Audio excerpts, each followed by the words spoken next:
Hey travelers, Tia here, and today, dare I say, I am launching a channel. Yes, this channel was born out of two things. The number one reason was friends and family asking when to go, where to go, and how to save if they decide to go. And I'm always up for answering those kind of questions. I think helping people plan a trip makes me feel like I'm going somewhere and I can't always be going somewhere. And the second thing was I went to YouTube and I looked for anyone that was showing people how to plan a trip this way. And what I ended up finding was a lot of YouTubers that would talk about backpacking, staying in hostels, and sharing a room in someone's house. And I was like, this channel is going to focus on how to travel better. Not necessarily how to make an amazing trip out of $25, but how to truly dig into any trip you want and cut costs, but still have a quality trip. We're gonna start at the very first step, which is finding the perfect dates. That sounds really easy, but it can cost you the most. So let's get started.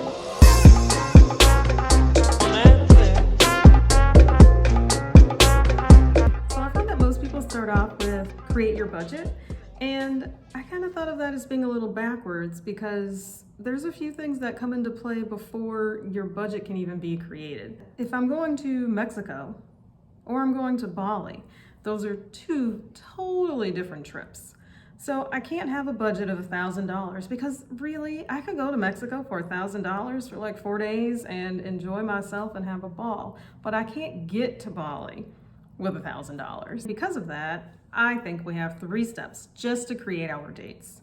Number 1 is picking your location. 2 is picking an event or going through the attractions. And step 3 is length of stay. Length of stay is based on where you're going, meaning how long your flight is to even get there. All of that feeds into you knowing how long you need to be in town so that you can optimize your time and enjoy yourself without needing to go back and redo it 10 times because you missed so much. Actually, our friends think it's very funny that we don't repeat, but it's because I look through all of the attractions in a place and I get the ones I want done, and anything extra I don't want to do anyway, so I'm fine missing out on.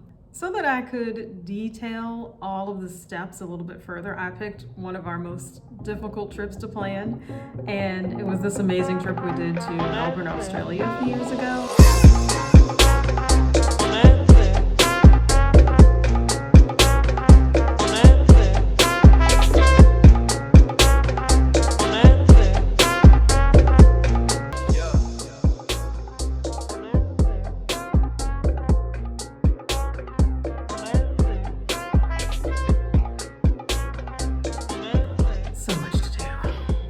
Just like the most extreme place to go, and the seasons are out of whack for us, and so we wanted to get away from the cold and go somewhere warm. So that was the beginning. So step 2 then became finding our event, and my boyfriend started thinking about all the things that he always wanted to do, and he found out that Formula One rolls right through Australia for 3 days out of a month. And that month was March. And March was perfect because March here is still freezing cold, and over there it's like 80 degrees every day. So at this point we have our location down so that we can escape the cold, get a lot of culture in, and go to one of those places that most people don't get to go to. And now we also have our event down, which is Formula One.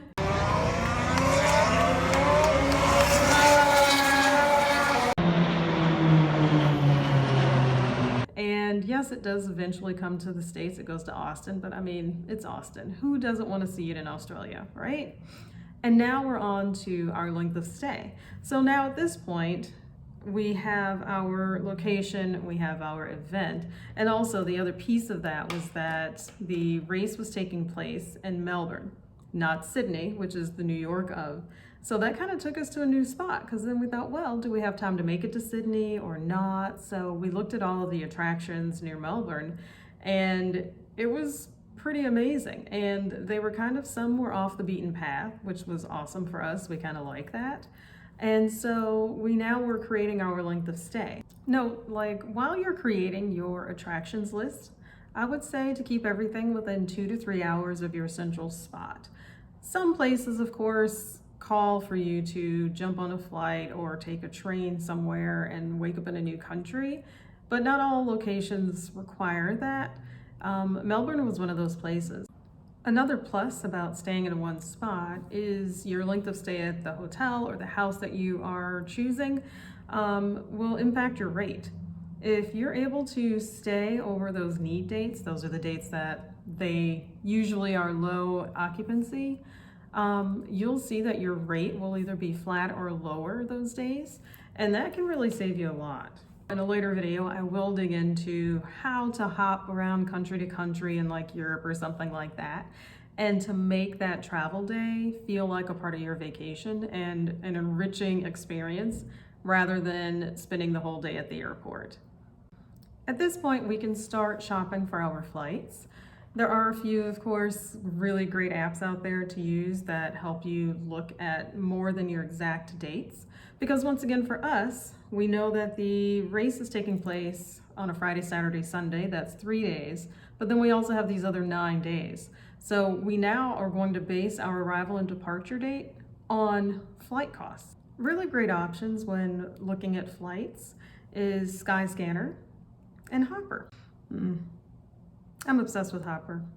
I find myself going into the app and just dropping locations in that I've never thought of just to see how much things cost. Like, I've never looked into how much a flight is to Turkey, but let's just see. Maybe a flight to Turkey can be as affordable as a trip to California.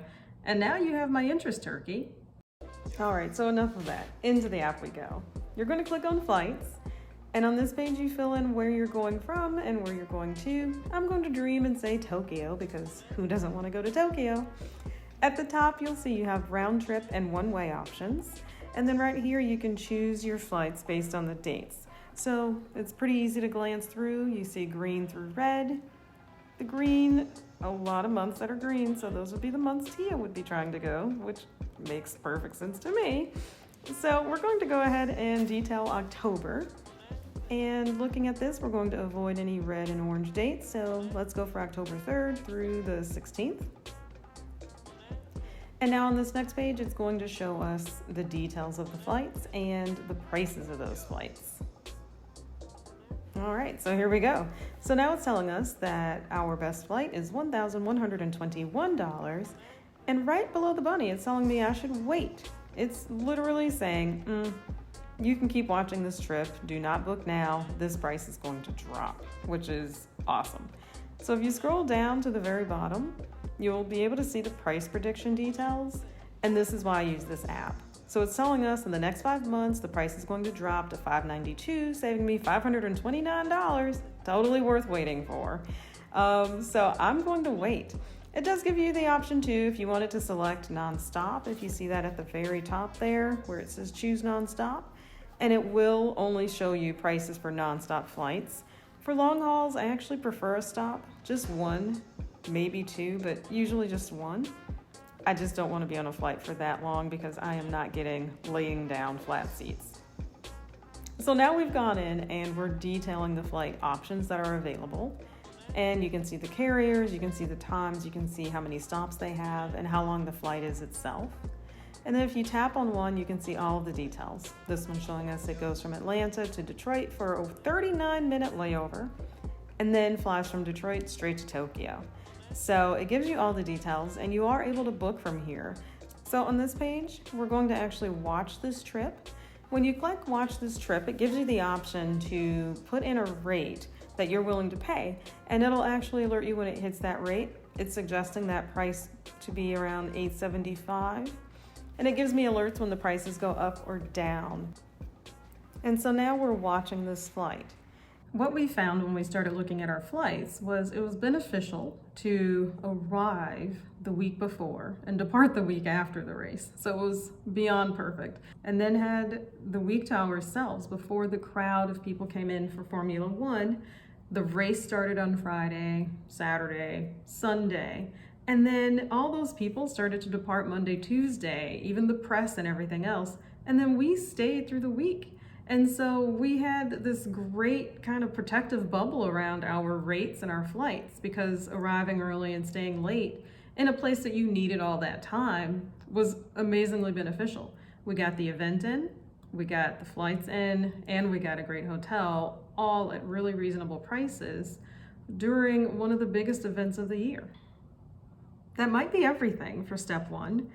All of that just for finding the perfect dates. I know, but believe me, you'll be so happy.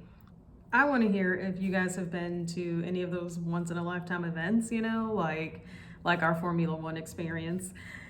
I want to go to the Olympics. I don't know if normal people can go to the Olympics. Can normal people go to the Olympics? I don't know. I'm gonna look into if normal people can go to the Olympics. I would want to go to the Summer Olympics because, once again, don't like the cold too much, so I don't want to go to the Winter Olympics. But anyway, I look forward to seeing you guys in the next video. Please like and subscribe, and I'll see you in the next one.